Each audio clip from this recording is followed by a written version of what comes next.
नमस्कार, आपण पाहत आहे लोकराज्य न्यूज 24। पाहूयात महत्त्वाची बातमी। तळजाई टेकडीवर दररोज हजारो लोक फिरायला जात असताना तेथील पायवाटेच्या रस्त्यावर दोघा चोरट्यांनी एका युवकाला चाकूचा धाक दाखवून 1.5 लाख रुपयांची सोन्याची चेन जबरदस्तीने चोरून नेल्याचा प्रकार समोर आलाय। याबाबत तावरे कॉलनीत राहणाऱ्या एका 17 वर्षाच्या युवकाने सहकारनगर पोलीस ठाण्यात फिर्याद दिली।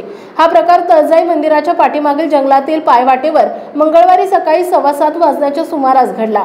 याबाबत पोलिसांनी दिलेल्या माहितीनुसार हा युवक मंगळवारी सकाळी फिरायला तळजाई टेकडीवर गेला होता। मुख्य रस्त्यावरून तो जात जंगलातील पायवाटेवर एकटाच गेला असताना दोघा चोरट्यांनी त्याला अडवलं। चाकूचा धाक दाखवून तुझ्या खिशात काय आहे ते काढ असं सांगितलं। त्याने खिशात काही नाही असं सांगितल्यावर त्याच्या गळ्यातील 1.5 लाख रुपयांची सोन्याची चेन जबरदस्तीने चोरून नेली।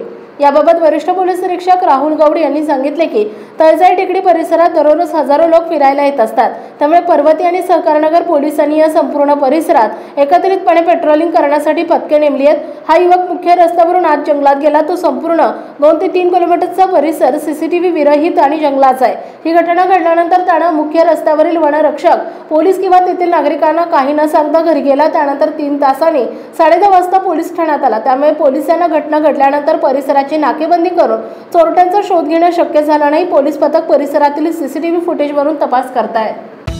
महाराष्ट्रातील महत्त्वाच्या आणि ताज्या बातम्या पाहण्यासाठी आजच आमच्या लोकराज्य न्यूज 24 न्यूज चॅनलला YouTube वर सबस्क्राइब करा आणि बेल आयकॉन प्रेस करा।